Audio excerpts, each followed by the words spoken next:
குந்தலாம்பிகைக்கு என்ன அர்த்தம்னா, சுகந்தலம்னா சந்தோஷம், குந்தலம்னா லோகம். நறுமணம்னு பேரு. இந்த சுகந்தலத்துக்கு நறுமணம்னு சொல்லுவா, சந்தோஷம்னு சொல்லுவா. இந்த சுகந்த குந்தலாம்பிகைனா இந்த லோகத்திலே அம்பாள் சந்தோஷமா இருக்கலாம். அப்படிப்பட்ட ஒரு சந்தோஷத்துல இருக்கிறதுனால பெரியவா சுகந்த குந்தலாம்பிகைன்னு வச்சிருக்காங்க. அந்த சுகந்த குந்தலாம்பிகைக்கு என்ன அர்த்தம்? லோகத்திலே அம்பாள் சந்தோஷமா இருக்கா.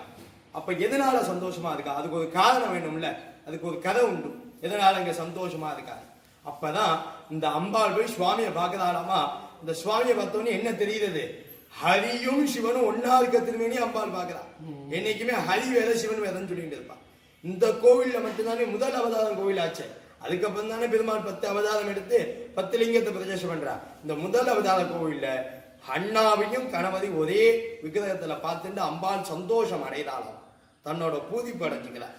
அப்படிப்பட்ட சந்தோஷமா எங்கேயுமே காண முடியாத ஒரு சந்தோஷத்துல அம்பாள் இங்க இருக்காளாமா. அவள் பேர் தான் சுகந்த குந்தலாம்பிகை. இப்படிப்பட்ட ஒரு கீர்த்தனையில இருக்கா. அம்பாளோட ரூபத்தை வதனிக்கிறேன் பாருங்க. அம்பாளோட பேரோட விளக்கம் சொன்னேன், ஏன் சந்தோஷமா இருக்கான்னு. இப்ப அம்பாளோட ரூபத்தை சொல்றேன். அம்பாளோட ரூபத்துல எப்போதுமே வருஷம் 365 நாளும் இதே அலங்காரம் தான். ஒரே நாள் மட்டும்தான் அலங்காரத்தை மாற்றுவோம். அதுவும் நவராத்திரியிலே 8வது நாள் மட்டும்தான் அலங்காரம் மாத்துறது. அன்னைக்கு மட்டும் பாலாய அலங்காரம் பண்ணியிருப்போம்.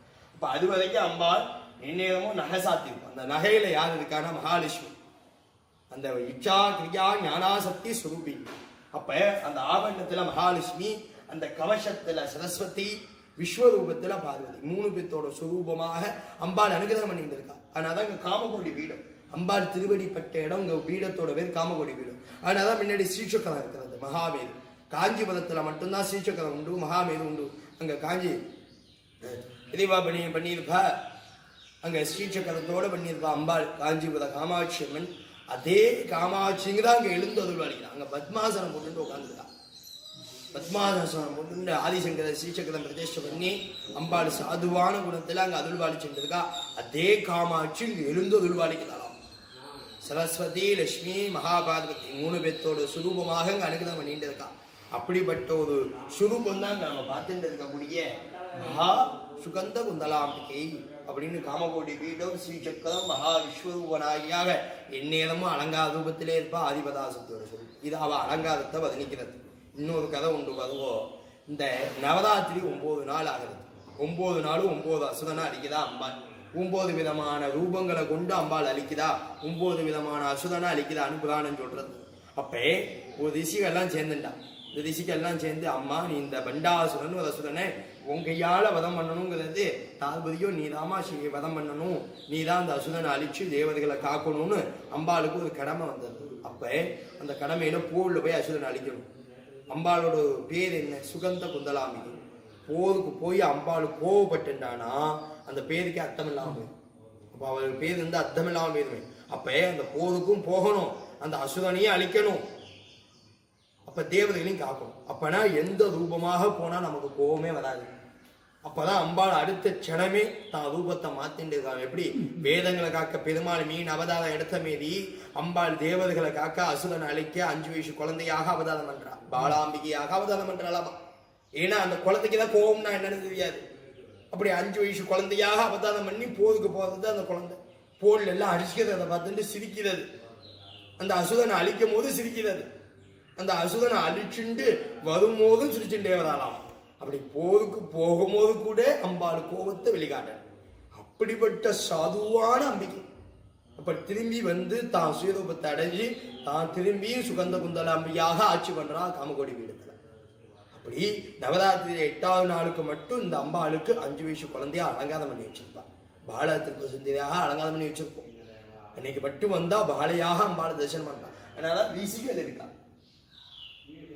இங்க 13 நாள் நவராத்திரி உற்சவம். அந்த 13 நாளும் 13 அலங்காரத்தோட இருப்பாங்க. அதுதான் ரொம்ப தாழ்மதியம். அப்ப இங்க ஏன் துவாதசக்தி கிடையாது? துவாதசக்தின்னா உக்ரமா இருக்குமே. அம்பாளே சாது. அப்ப ஆதிபராசக்தியோட சுரூபத்துல கீழே யாரு இருப்பான? ரிஷிகள் தான் இருப்பா. அம்பாளோட சுரூபத்துல கீழே காவலுக்கு ரிஷிகள் தான் இருப்பா. ஏன்னா சாதுவான குழந்தை அவளுக்கு ரொம்ப பிடிக்கும். அதனால இங்க பாலையாகவே அவதாரம் பண்ணியிருக்காங்க. பாலை யாருக்கு பிரதானம்னா முனிவர்களுக்கு சித்தர்களுக்கு பிரதான தேவதை பாலை. அதனால இங்க ரிஷிகள் வந்து தவயோகி சித்தயோகி, பாம்பாடி சித்தர் கோதக சித்தர் 2 பேரும் இங்க உட்காந்து அம்பாளுக்கு காவலுக்கு வந்து உட்கார்ந்துட்டாலும் அந்த சீச்சகத்தையே அவள் தான் பிரதிஷ்டை பண்ணதாம். பாம்பாடி சித்ததும் கோதக சித்ததும் பிரதிஷ்டை பண்ணி இங்கேயே ஐக்கியமாயிட்டான் அப்படிங்கிறது புராணம் சொல்றது. அவள் 2 பேருமே அம்பாள் சந்நிதியில் பக்கத்தில் இருக்கா. அப்படிப்பட்ட சாதுவான அம்பிகையாகும். இதோட என்ன ரீதியை சொல்லணும்னா, இங்க அம்பாளோட சிரசை வர்ணிக்கும் போது இங்க சுகந்த குந்தலாம்பிகைன்னு பேர் சொன்னேன். அப்ப இங்க லிங்கத்துல மீன் இருக்கிற மாரி இங்க அம்பாளோட விக்கிரகத்துல நூல் இருக்கு. அதுதான் முடி. இந்த நறுங்குழல்னு ஒரு நாய்க்கு நறுங்குழல் நாயின்னு ஒரு பேர் இருக்கு. அதுக்கு என்ன அர்த்தம்னா, நறுமணமான கூந்தல் உடையவள். இந்த சுகந்த குந்தலாம்பிகை நிறைய ஆலயத்துல அம்பாளுக்கு பிரதான பேரா இருக்கும். அது எல்லா கோயிலுக்கும் ஒரு ரகசியத்தை உட்பட்டு அந்த பேரை வச்சிருப்பாங்க. ஆனா இந்த அம்பிகைக்கு மட்டும் உரிய பேர் அப்படின்னம்னா நறுங்குழல் நாயகின்னு பேர். அதனால இந்த அம்பாளுக்கு 2 பேர். நறுங்குழல் நாயகினா என்ன அர்த்தம்னா, நறுமணமான கூந்தலை பின்னியவள். அவளுக்கு அவ்வளவு சக்தி உண்டாதாமா அந்த கூந்தலுக்கு. என்ன சொல்றா அதுல தால்பரியத்துல, இந்த ஜெம்மாவில் நம்மளாம் லௌகிக வாழ்க்கையில சுத்தின்னு இருக்கும், குடும்ப வாழ்க்கைங்கிற சிக்கல்ல சுத்தின்னு இருக்கும். அம்பாளோட கடாய்கண் படணும்னா அந்த வாழ்க்கையை அவளுக்கு அர்ப்பணம் பண்ணணும். அம்பாளோட திருவடியை நமஸ்காரம் பண்ணணும்னா நம்ம தவசம் பண்ணி இருக்கணும். நம்ம அதுக்கான ஆயுத்தியமாக இருக்கணும். நம்ம அதுக்காக ஆயுத்தியம் ஆகலாமா? ஏதோ கோயிலுக்கு போவோம், சாமி கும்பிடுவோம், போவோம். அப்ப அதுக்கு ஆயுத்தியமானாதான் அம்பாளோட லீலைகள் நம்ம மேல படுறது. அப்ப எந்த சிரமமே இல்லாம நீ உனக்கு வேலையே நீ பார்த்துட்டுது, ஆனாலும் உன் வாழ்க்கைக்கு நான் அனுகிரகம் பண்றேன்னு சொல்லிட்டு நீ எதை பிடிச்சுண்டா உனக்கு அனுகிரகம் கிடைக்கும்னா அம்பாளோட கூந்தலே தூக்கி போடுறாளாமா. நம்ம எப்படி ஒரு வாழ்க்கையில ஒரு கயிறை மேல இருந்து போட்டா சளி சளி சளின்னு ஏறி மேல போயிடலாம். அதுதான் வெற்றிக்கு அதிபதி. ஒரு மனுஷனும் சாதிக்க பிறந்திருக்கான். அந்த சாதனைங்கிறது முன்னேற்றத்தை குறிக்கும். நம்ம வழி கரெக்டா இருக்கும். இந்த வழியில போனா நம்ம சாதிக்கணும் அப்படின்னு அந்த சாதனைக்கு வழியாக நமக்கு முடிய கொடுக்கதாலமா. அந்த ஒரு முடி அம்பாளோட ஒரு முடியோட கடாட்சதம் பட்டாலே போதும். எடுத்த 7 ஜெம்மாவோட பாவத்தை நிவர்த்தி பண்றது. 7 ஜெம்மாவோட பாவம் முதல்ல நிவர்த்தி ஆகுறது. அவ முடிய தொட்டோனி அந்த தொத்தத்தோட பிரகாசம் நமக்கு பிரதிபலிக்கிறது. 7 ஜென்மத்தோட பாவத்தை நிவர்த்தி பண்றது. அடுத்த க்ஷணமே அந்த முடியை பிடிச்சிட்டு ஒரு அடியா நம்ம மேல ஏறிட்டு வதமா. அம்பாள் கூப்பிடுறா, நீ வா என் சிரசை பிடிச்சுட்டு, நீ வா என் சிரசை இறுக்கி பிடிச்சுட்டு போ, உனக்கு வேற எதுவுமே தேவையில்லை, நீ எதை சாதிக்கணும்னு நினைக்கிறீங்க அந்த சாதனைக்கு அதை கூட்டின்னு போகுண்டா அப்படின்னு சக்தி மிக்க கூந்தலை அம்பாள் வச்சுட்டு இருக்கிறதுனால ரிஷிகள் அந்த முடிக்கும் அது பேசி விட்டுறா.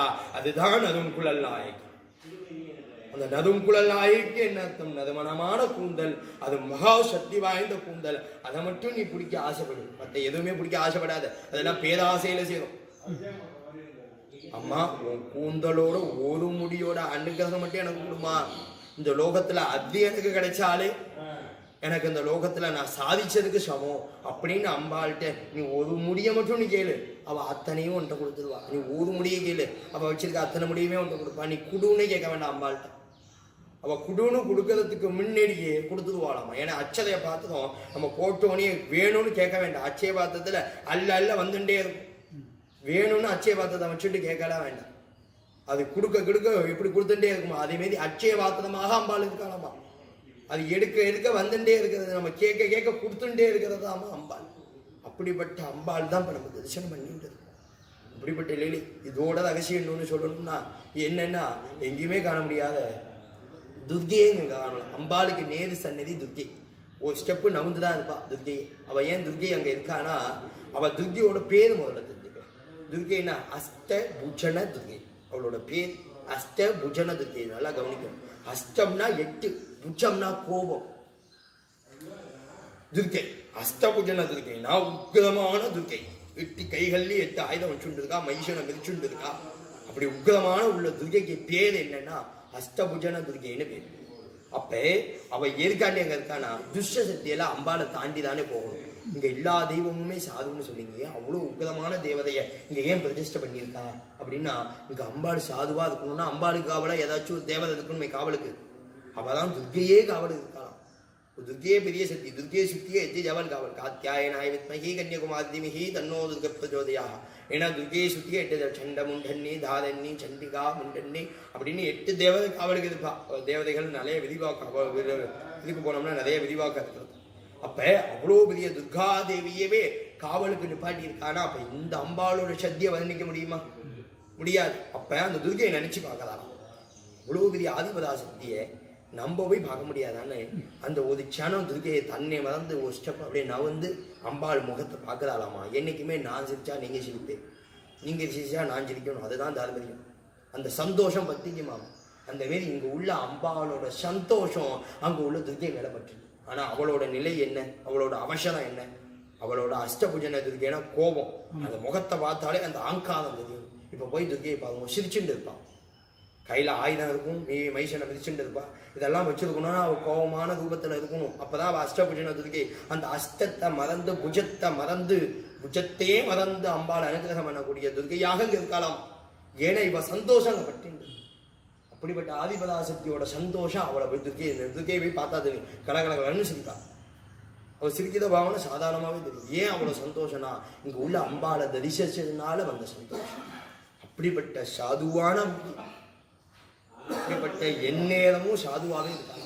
அப்படி நவராத்திரியில இங்க 8வது நாளுக்கு மட்டும் பாலாம்பிகை அலங்காரம் பண்ணி அம்பாள் வச்சுருக்கா. அன்னைக்கு குழந்தையாளுக்கெல்லாம் பூஜை நடக்கும். உஞ்சல்லையும் பாலாம்பிகை அலங்காரம், இங்க அம்பாள் விக்கிரகத்திலையும் பாலாம்பிகை அலங்காரம். அப்படி எந்நேரமும் அம்பாளோட கீர்த்தனை எந்நேரமும் நிறைஞ்சே இருக்கிறது. இதான் அம்பாளோட தெய்வீக புராணம். இன்னும் நிறைய சொல்லிகிட்டே போகலாம். அம்பாளோட கீர்த்தனை ஒன்று